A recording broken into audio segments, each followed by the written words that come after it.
I'm coming to realize my entire life I built my identity on what I know. I thought if I knew enough, I would be safe enough to play the game called life. Turns out I knew so much. I created my career as a therapist and men's coach because of what I know. And what I know actually cost me the one thing that I wanted the most. It's really starting to hit me making these YouTube videos that vulnerability is awesome. Now, if I'm in the logic of my mind and what I know, that's keeping me safe from being vulnerable. So making these YouTube videos has been humbling and triggering because it's forcing me to show up differently than what I would normally call my own identity. Building content, keep defaulting to my teaching frameworks instead of my own story. One day my coach asked me, why do you keep doing that, Greg? Why do you go towards what you know as opposed to what you're feeling? Check this out. What I've come to understand is since childhood, my attachment theories, I've been playing it safe. Me and knowledge and information allowed me to be right. And when I am right and helpful to other people, I feel accepted. And when I'm accepted, I have friendships. I have connection with other people. I have attachments with others. Now, see, in my childhood, this is what you guys don't know. I witnessed domestic violence. I saw my dad put his hands on my mom. I saw the cops being called. I remember times before the cops being called, my dad taking us in his white Ford F-150 to Toys R Us or the Save-Ons. That's what CVS was called back in the day. And he would have us, my sister and I, get these toys, something that we could remember him by, because in his mind, he thought by the time we went back home, the cops would be there to take him away to jail. So I'm bringing this up because that right there was my vulnerability childhood wound that led me towards attachment. And I realized at that young age that I had to perform for others in order to feel accepted. I couldn't just be myself and allow that acceptance to happen naturally. Okay? So for me, the information and knowing, it's not just a professional role that I play, it was also a professional habit. Knowing for me was protection. Knowing was survival. I felt if I had the answer, I was valuable to that person. And if I didn't know the answer, I would go and find it just so I could bring that value to that person. But on the internal side, I was bringing acceptance to myself. Being known for being the man that knows the information, that's how I felt accepted.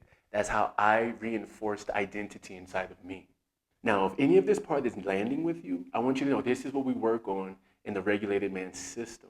The link is below in the description. Now, this is where it's showing up for me currently. In the room, when I'm working with patients or clients, me having that knowing identity allows me to feel safe. It allows me to show up as the authority or leader figure in that particular setting. Now, in content, safe is actually me hiding behind the frameworks. It's me hiding behind the knowledge. And ultimately, what I'm discovering, and which is really motivating me to want to become and work on becoming better, is real connection is created through vulnerability. Yes, people love information. Information is everywhere nowadays, but vulnerability is not. We can keep it real. It doesn't need to be too graphic. Or maybe what I'm learning in the beginning is we don't have to turn that vulnerability knob to level 10 in the beginning. Maybe we're going from 0 to 1 to 3 to 4, 5. You get to understand what works best for you.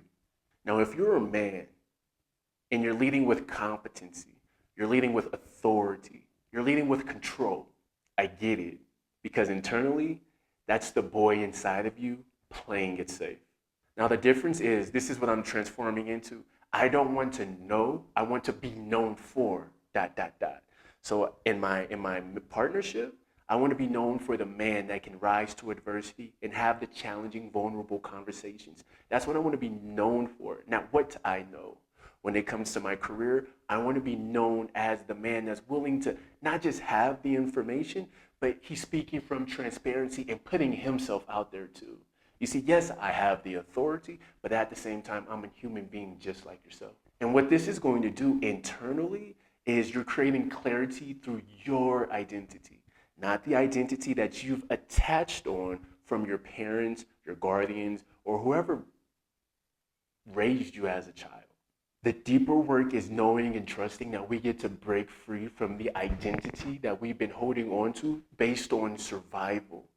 We are no longer the child, the boy who's looking to survive through those dramatic or traumatic moments. You are the man, and you are destined to live throughout your true internal identity. But that starts by creating your identity in your mind if you don't already know what that is for yourself. If you're relating to this, I want you to take the Regulated Man Scorecard. It's a 10-question assessment that's going to allow you to identify where you're stacking up internally. Now, what's cool about this is it's not just information or the knowing, right? We're actually giving you implementation skills that you can use right now to start changing your life. Once you take that assessment, you'll have the open door to go deeper with me, to go deeper with our Regulated Man system, and to really start understanding the internal dynamics that are going to help you change your life on the outside. Take care, God bless, and remember, you have support here with me.